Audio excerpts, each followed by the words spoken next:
Hey guys, আসসালামু আলাইকুম। আজকে আমরা শিখবো কিভাবে সহজে গ্রাফিক ডিজাইন করা যায়। তো আশা করছি আপনারা সবাই ভালো আছেন। তো আমরা আজকে একটি আর্ট করে নিব, মানে যে কোনো কিছু একটি আর্ট করে আমরা সেটাকে কিভাবে ডিজাইনে কনভার্ট করা যায় সেগুলো নিয়ে আমরা আজকে ভিডিওটি শুরু করবো। সর্বপ্রথম আমরা একটি আর্ট নেবো এবং এই আর্ট যে কোনো টাইপেরই হতে পারে, আপনার মাথায় যেটাই আসবে সেটাই একটি আর্ট করে নেবেন। তো এই আর্টটা কিভাবে করবেন? আর্টটা আমরা করবো হচ্ছে এখানকার ইলাস্ট্রেটর দিয়ে আমরা এই ডিজাইনটা করে থাকি এবং বেশিরভাগই ডিজাইন ইলাস্ট্রেটরের মাধ্যমে করা হয়ে থাকে। তো ইলাস্ট্রেটরের মাধ্যমে আমরা এখানে একটি আর্ট করে নিছি। এখানে এখন আমরা এটার যে সাইডটা আছে সেই সাইডটাতে একটা কালার দিয়ে নিছি, রেড কালার, এবং এটাকে আমরা এখন গ্রুপ করে মুভ করে নিচে নিয়ে আসলাম। এরপর হচ্ছে আমরা এটাকে আনগ্রুপ করে নেবো। আনগ্রুপ করে নেওয়ার পর আমরা একটা একটা করে কালার সিলেক্ট করবো। সরি গাইস, আমার এখানে গ্রুপ করা আছে যার কারণে এখানে খুব সহজে এটা হচ্ছিল না। তো এখন আনগ্রুপ করেছি। আনগ্রুপ করার জন্য কন্ট্রোল শিফট জি সব প্রেস করলেই গ্রুপ হয়ে যাবে এবং কন্ট্রোল জি প্রেস করলে গ্রুপ হয়ে যায়। এখন একটা একটা করে আমি সর্বপ্রথমটাতে কালার ক্রিয়েট করে দিয়েছি গ্রিন এবং উপরেটাতে করে দিয়েছি, এটাকে কি কালার বলে আমি তেমন একটা কালার চিনি না। তো এরপরে করলাম ইয়েলো। তো আপনারা চাইলে যে কোনোটাতে যে কোনো রকমের কালার করতে পারেন, অথবা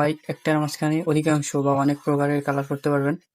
সেইভাবে আমরা সবগুলাতে কালার করে নিই, আপনাদের যেমনটা লাগে, যেটাতে যেরকম ভালো লাগবে আপনারা তো এটা বুঝতে পারবেন যে কোনটা কি কালার দিলে এটা ভালো লাগবে। তো আপনারা চাইলে দুইটাতেই ব্যাকগ্রাউন্ড এবং যে দুইটা কালার আছে দুইটাই আপনারা চাইলে ব্ল্যাক করতে পারেন বা দুইটাকেই আলাদা আলাদা করতে পারেন। তো দুইটাই যদি ব্ল্যাক করেন তো একবারে আপনার কিছুই হবে না। তো আমি এটা ইয়াটাকে সাইডটাকে হোয়াইট করে দিছি এবং লাস্টেরটাকে আমি করতে যাচ্ছি যে সাইডটাতে থাকবে গ্রিন এবং উপরটাতে দিয়ে দিব রেড। তো আমি একটা ডিজাইন করে ফেললাম।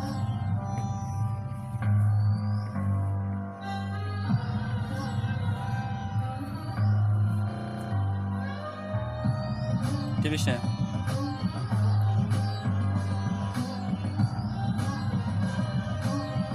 Guarda questo.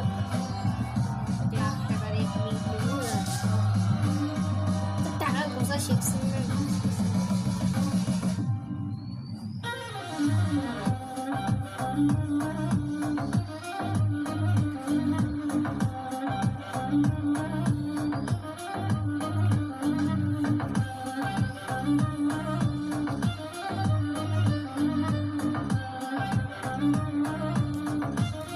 এখন এটাকে আমরা কপি করে সাইডে একটি নিউ ট্যাব নেব এবং সেখানে পেস্ট করে দেবো। এখানে পেস্ট করার পর আমরা কিবোর্ড থেকে শিফট এবং অল্টার একসাথে প্রেস করে মাউস দিয়ে সেটাকে জুম করে নেব এবং সাইড অনুযায়ী সুন্দরভাবে বসিয়ে নেব। তারপর আমাদের এখানে প্রায় ম্যাক্সিমাম কাজ শেষ। তো এভাবেই আমরা ডিজাইন করতে পারি। তো আমরা এভাবেই বিভিন্ন প্রকার ডিজাইন করতে পারি এবং ডিজাইন শেষে আমরা কন্ট্রোল এস দিয়ে এটাকে সেভ করে নিতে পারি। তো গাইস, ভিডিওটি ভালো লাগলে লাইক, সাবস্ক্রাইব এবং ফলো, কমেন্ট করে দেবেন।